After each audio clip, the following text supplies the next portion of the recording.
Hermano, vemos también que el día sábado también en el tercer pacto, como me comentaba usted, se convierte también en una señal entre el pueblo de Israel y Dios. Exactamente, según el capítulo 31, verso 16 del libro de Éxodo, podemos ver nosotros de que trayendo la secuencia de los pactos, ¿verdad? Ya ahí le toca el pacto número 3, ¿verdad? Y cada pacto tenía una señal. Como por ejemplo el primer pacto, pues la primera señal fue la muerte, ¿verdad? Porque esa fue la violación del pacto y esa fue la consecuencia, que hasta hoy está entre nosotros. Del segundo pacto con Noé, el arco iris, que hasta hoy nosotros lo conocemos. Y el tercer pacto, dijo el Señor ahí en el capítulo 31, verso 16 de Éxodo, que el sábado era por señal, ¿verdad? Entre él y los hijos de Israel. Lo voy a leer aquí en Éxodo 31 y 16. Guardarán pues el día de reposo los hijos de Israel, celebrándolo por su generación, por pacto perpetuo. Señal es para siempre entre ti y los hijos de Israel, porque en 6 días hizo Jehová los cielos y la tierra, y en el séptimo día cesó y reposó.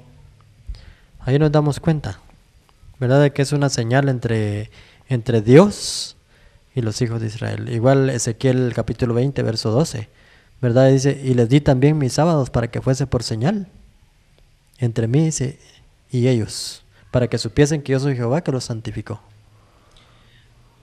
Hermano, vamos a ir un poco hacia adelante, más que todo en el tiempo de Jesús.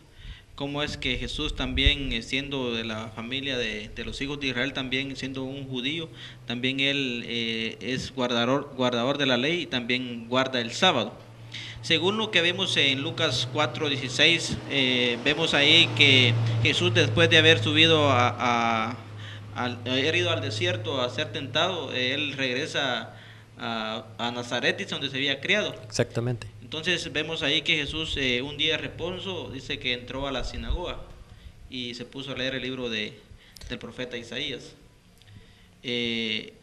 ¿Cómo es que Jesús nos da una enseñanza, un ejemplo también de que Él era un observador del sábado? Bueno, Jesús en todo es nuestro modelo y es nuestro gran maestro. Según el capítulo 19 de Mateo, verso 16, encontramos que el mismo hombre, aquel rico, él la llama maestro bueno, ¿verdad? Y se dirige a él como pidiéndole un consejo. ¿Qué bien haré para heredar la vida eterna? ¿Verdad? Entonces Jesús es nuestro modelo. Él es nuestro maestro, ¿verdad? Y como un maestro que tiene toda la capacidad en todos los aspectos, ¿verdad? En sabiduría, en poder y en ejemplos, en vida secular y todo eso, ¿verdad? Él nos dejó grandes ejemplos, ¿verdad? Y eso es lo que insta el apóstol Pablo, allá en Efesios capítulo 4, verso 13, hasta que todos lleguemos, dice, al conocimiento y a la estatura, dice, de aquel varón perfecto, el cual es el Señor Jesús, ¿verdad? Entonces, Él es nuestro gran ejemplo. Ahí cuando Él sube a Nazaret, dice que fue a una sinagoga de los judíos, y conforme a su costumbre, no lo hizo el primer día de la semana, ¿verdad? Para que digamos nosotros que, bueno, eso ya fue en el nuevo pacto, ¿verdad? Sino que lo hizo el día número 7, o sea, el Sabbat de los judíos. Y él dice que acostumbraba, ¿verdad? Porque él era judío, es de la tribu de Judá. Según lo que dice Lucas 13:10, dice, enseñaba Jesús en una sinagoga el día de reposo. También ahí en Lucas 13:10 dice que Jesús enseñaba en una sinagoga en el día de reposo.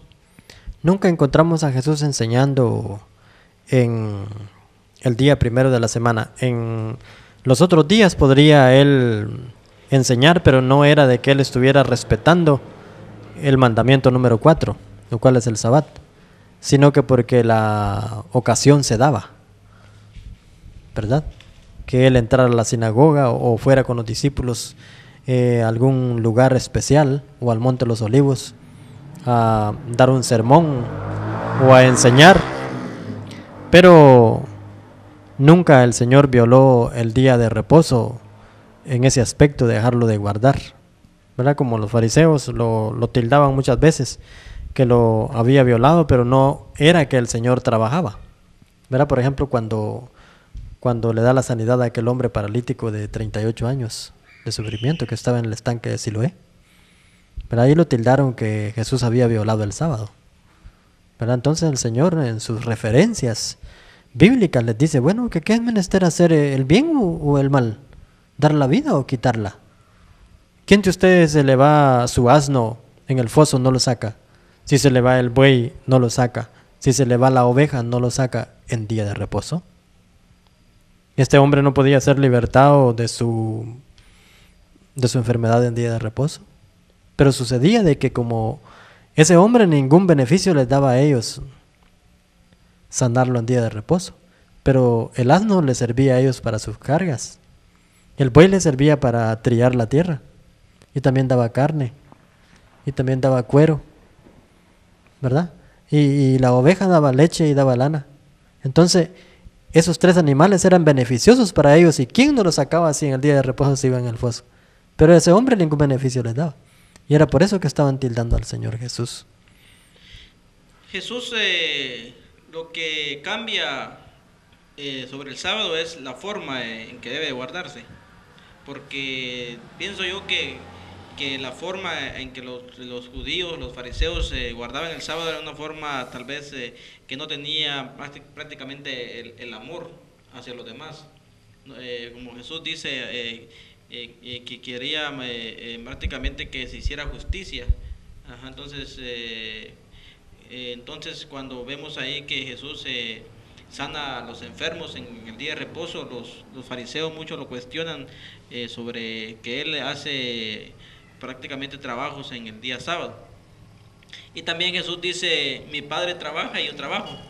Pero ¿cuál es la forma que Jesús trabajaba ahí? Bueno, Él fue categórico en decir a los fariseos, ¿qué es mejor hacer en sábado? ¿Dar la vida o quitarla?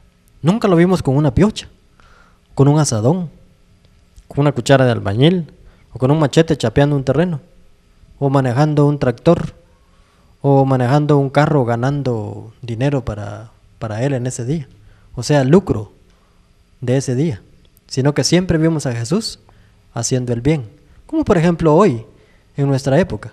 La iglesia de Dios está abierta, si es posible, se da una necesidad de ayudar al prójimo en no trabajo lucrativo para nosotros. Nosotros cerramos el templo y nos vamos todos a ayudarle. Si es que va a enterrar a su esposo, su esposa, su hijo, su hija o algún familiar, o algo que hay que hacer ahí de necesidad, ¿verdad? La iglesia va y cierra el templo, y con eso no está violando el Sabbat, no está violando el día de reposo. ¿Por qué? Porque está haciendo el bien, pero nunca trabajar en trabajo lucrativo. Entonces Jesús, cuando dice mi Padre trabaja y yo trabajo, Jesús trabajaba pero en la obra, en la viña del Señor.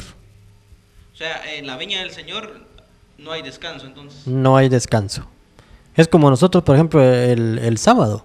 Nosotros como pastores es cuando más trabajamos. Nos levantamos tipo 5 de la mañana, si es que no nos levantamos más temprano, y nos estamos acostando casi 11 de la noche, todavía ordenando papeles ahí de las actividades que se hicieron en el día. Y todo el día estamos bien agendados, ¿verdad? Sacando el trabajo que hay que hacer. Yo he escuchado estos comentarios donde dicen que Jesús dijo, mi Padre trabaja y yo trabajo, pero no es en el ámbito material que Jesús trabajaba, sino espiritualmente. Así es, haciendo el bien. Jesús sigue su ministerio prácticamente en todo Jerusalén y Israel, y él mismo dice, según Marcos 2:27, que el sábado fue hecho por causa del hombre, no el hombre por causa del sábado. Quisiera que me explicara un poco ese texto, cómo se entiende en la iglesia de Dios. Bueno, cuando nosotros leemos a Marcos 2:27, entendemos realmente de que eso fue dicho a Adán, ¿verdad? Pero nosotros, por ser hijos de Adán, también somos participantes de ese mandamiento, y por ser parte de la iglesia de Dios, o por ser la iglesia de Dios, nosotros también tenemos que guardar ese mandamiento, ¿verdad? no porque se le haya dado a Israel y que nosotros estemos judaizándonos o que seamos, querramos estar guardando leyes de Moisés, porque el Sabbat no es ley mosaica. No se encuentra en los 613 mandamientos del libro de la ley de Moisés, sino que se encuentra en las 2 tablas de piedra, en las 10 palabras, en los 10 mandamientos. Allí está el Sabbat, y esa no es ley de Moisés, esa es la ley perfecta de Dios, el cual habla el Salmo 19:7, ¿verdad? La ley de Jehová es perfecta, ¿verdad? Entonces, esa ley perfecta, esa ley real, esa ley moral, que son los 10 mandamientos, es la que nosotros observamos, ¿verdad? No en sí lo que estaba escrito en el libro de la ley. Esa es la confusión de muchas personas cuando hablan de la ley. Como la palabra ley solamente son 3 letras y piensan de que ley es la misma, ¿verdad? No haciendo diferencia dentro de la ley de las tablas y la ley del libro. Y el Sabbat no se encuentra en la ley del libro, sino que se encuentra en las 2 tablas de piedra. Entonces, cuando Jesús dice el sábado fue hecho por causa del hombre, está hablando en general. El hombre significa toda la creación. Exactamente. O sea, el hombre en sí, Así todos es. los hombres. Así es. No dice él, el sábado fue hecho por causa de Israel. No. Por causa del hombre. ¿Y quién era el hombre? Adán. El hijo del hombre es Jesús. Porque si vemos la genealogía de Mateo capítulo 1, ¿verdad? Por último dice hijo de Adán, ¿verdad? Entonces, igual hay otro texto que dice que la mujer fue hecha por causa del hombre. Exactamente, para que le sirviera al hombre o para que el hombre estuviera complacido con ella. Yo creo, hermano, que el hombre prácticamente no ha dado el verdadero significado al día sábado. Lo agarra como una carga, no como un beneficio, una comunión entre Dios y él, estar en una comunión espiritual. Entonces, ¿por qué cree usted que en este tiempo el hombre ha rechazado mucho el 4.º mandamiento de la ley de Dios? En primer lugar, porque no tiene un amplio conocimiento teológico o bíblico, ¿verdad? O en las Sagradas Escrituras, ¿qué es realmente el día de reposo? Cuando realmente se llega a entender qué es o qué realmente significa el día de reposo, como viéndolo desde el primero hasta el mandamiento número 10, que tienen la misma categoría, tienen el mismo valor, ¿verdad? Entonces es cuando se valoriza pues el día de reposo. Y el que valoriza al día de reposo o al Sabbat, cuando ya son las 6 de la tarde, ¿verdad? Que empezamos a entrar en las primeras horas del Sabbat, las 6 de la tarde del día viernes o el día número 6. Nuestro corazón se siente contento, se siente alegre porque estamos apartándonos de nuestras penas, ¿verdad? De nuestros quehaceres cotidianos o de todos los días, el trajín de todos los días, ¿verdad? Porque nos ponemos en comunión con el Señor y estamos contentos ahí durante 24 horas. Es una comunión entre el hombre y Dios, y es cuando se convierte en una bendición. Según lo que leemos en Isaías 56, donde el profeta Isaías anuncia sobre una salvación que ha de venir. Entonces lo voy a leer en Isaías 56 para que usted nos explique un poco sobre este pasaje, para que miremos en qué tiempo se aplica para nosotros este capítulo de la palabra de Dios. Voy a leer en Isaías 56. Dice: Así ha dicho Jehová, guardad derecho y haced justicia, porque cercana está mi salvación para venir y mi justicia para manifestarse. Bienaventurado el hombre que hace esto y el hijo del hombre que lo abraza, que guarda el día de reposo para no profanarlo y que se guarda su mano de hacer todo mal. Y el extranjero que sigue a Jehová no hable diciendo: me apartará totalmente Jehová de su pueblo, ni diga el eunuco: he aquí, yo soy árbol seco. Porque así dijo Jehová a los eunucos que guarden mi día de reposo y escojan lo que yo quiero y abracen mi pacto. Entonces, esta profecía prácticamente de Isaías 56, ¿en qué tiempo se cumple, hermano? Bueno, eso lo encontramos en el capítulo 2 de Lucas. En el capítulo 2 de Lucas encontramos un relato donde había un hombre llamado, me parece que es el verso 20 en adelante, del capítulo 52, el capítulo 2, perdón, de Lucas, donde encontramos a un hombre llamado Simeón.